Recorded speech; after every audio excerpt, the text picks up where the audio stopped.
A certain king had a beautiful garden, and in the garden stood a tree which bore golden apples. These apples were always counted, and about the time when they began to grow ripe, it was found that every night one of them was gone. The king became very angry at this, and ordered the gardener to keep watch all night under the tree. The gardener set his eldest son to watch, but about 12 o'clock he fell asleep, and in the morning another of the apples was missing.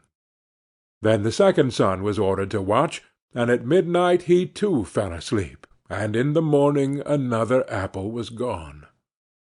Then the third son offered to keep watch, but the gardener at first would not let him, for fear some harm should come to him. However, at last he consented, and the young man laid himself under the tree to watch. As the clock struck 12 he heard a rustling noise in the air, and a bird came flying that was of pure gold, and as it was snapping at one of the apples with its beak, the gardener's son jumped up and shot an arrow at it. But the arrow did the bird no harm, only it dropped a golden feather from its tail, and then flew away. The golden feather was brought to the king in the morning, and all the council was called together. Every one agreed that it was worth more than all the wealth of the kingdom. But the king said, "One feather is of no use to me. I must have the whole bird." Then the gardener's eldest son set out, and thought to find the golden bird very easily. And when he had gone but a little way, he came to a wood, and by the side of the wood he saw a fox sitting. So he took his bow and made ready to shoot at it. Then the fox said, "Do not shoot me, for I will give you good counsel. I know what your business is, and that you want to find the golden bird. You will reach a village in the evening, and when you get there you will see 2 inns opposite to each other, one of which is very pleasant and beautiful to look at. Go not in there, but rest for the night in the other, though it may appear to you to be very poor and mean." But the son thought to himself, "What can such a beast as this know about the matter?" So he shot his arrow at the fox, but he missed it, and it set up its tail above its back, and ran into the wood. Then he went his way, and in the evening came to the village where the 2 inns were, and in one of these were people singing and dancing and feasting, but the other looked very dirty and poor. "I should be very silly," said he, "if I went to that shabby house, and left this charming place." So he went into the smart house, and ate and drank at his ease, and forgot the bird, and his country too. Time passed on, and as the eldest son did not come back, and no tidings were heard of him, the second son set out, and the same thing happened to him. He met the fox, who gave him the good advice. But when he came to the 2 inns, his eldest brother was standing at the window where the merrymaking was, and called to him to come in. And he could not withstand the temptation, but went in, and forgot the golden bird and his country in the same manner. Time passed on again, and the youngest son too wished to set out into the wide world to seek for the golden bird. But his father would not listen to it for a long while, for he was very fond of his son, and was afraid that some ill luck might happen to him also, and prevent his coming back. However, at last it was agreed he should go, for he would not rest at home. And as he came to the wood, he met the fox, and heard the same good counsel. But he was thankful to the fox, and did not attempt his life as his brothers had done. "Sit upon my tail, and you will travel faster." So he sat down, and the fox began to run, and away they went over stock and stone so quick that their hair whistled in the wind. When they came to the village, the son followed the fox's counsel, and without looking about him went to the shabby inn, and rested there all night at his ease.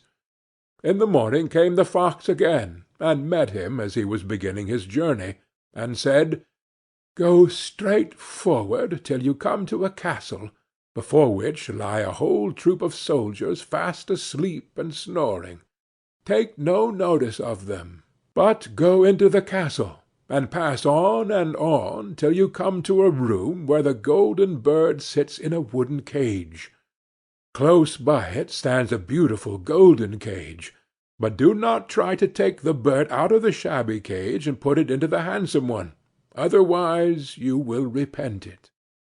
Then the fox stretched out his tail again, and the young man sat himself down, and away they went over stock and stone till their hair whistled in the wind. Before the castle gate all was as the fox had said. So the son went in, and found the chamber where the golden bird hung in a wooden cage, and below stood the golden cage, and the 3 golden apples that had been lost were lying close by it. Then thought he to himself, "It will be a very droll thing to bring away such a fine bird in this shabby cage." So he opened the door and took hold of it, and put it into the golden cage. But the bird set up such a loud scream that all the soldiers awoke, and they took him prisoner and carried him before the king. The next morning the court sat to judge him, and when all was heard, it sentenced him to die, unless he should bring the king the golden horse which could run as swiftly as the wind, and if he did this, he was to have the golden bird given him for his own. So he set out once more on his journey, sighing and in great despair, when on a sudden his friend the fox met him, and said, "You see now what has happened on account of your not listening to my counsel. I will still, however, tell you how to find the golden horse, if you will do as I bid you. You must go straight on till you come to the castle where the horse stands in his stall. By his side will lie the groom, fast asleep and snoring. Take away the horse quietly, but be sure to put on the old leathern saddle upon him, and not the golden one that is close by it." Then the son sat down on the fox's tail, and away they went over stock and stone till their hair whistled in the wind. All went right, and the groom lay snoring with his hand upon the golden saddle. But when the son looked at the horse, he thought it a great pity to put the leathern saddle upon it. "I will give him the good one," said he. "I am sure he deserves it." As he took up the golden saddle, the groom awoke, and cried out so loud that all the guards ran in and took him prisoner, and in the morning he was again brought before the court to be judged, and was sentenced to die. But it was agreed that, if he could bring thither the beautiful princess, he should live, and have the bird and the horse given him for his own. Then he went his way, very sorrowful, but the old fox came, and said, "Why did you not listen to me?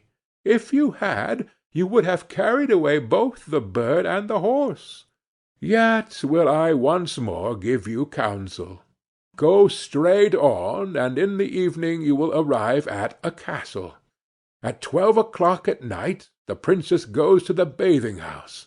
Go up to her and give her a kiss, and she will let you lead her away. But take care you do not suffer her to go and take leave of her father and mother." Then the fox stretched out his tail, and so away they went over stock and stone, till their hair whistled again. As they came to the castle, all was as the fox had said, and at 12 o'clock the young man met the princess going to the bath, and gave her a kiss, and she agreed to run away with him, but begged with many tears that he would let her take leave of her father. At first he refused, but she wept still more and more, and fell at his feet, till at last he consented.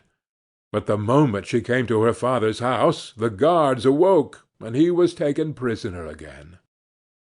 Then he was brought before the king, and the king said, "You shall never have my daughter unless in 8 days you dig away the hill that stops the view from my window."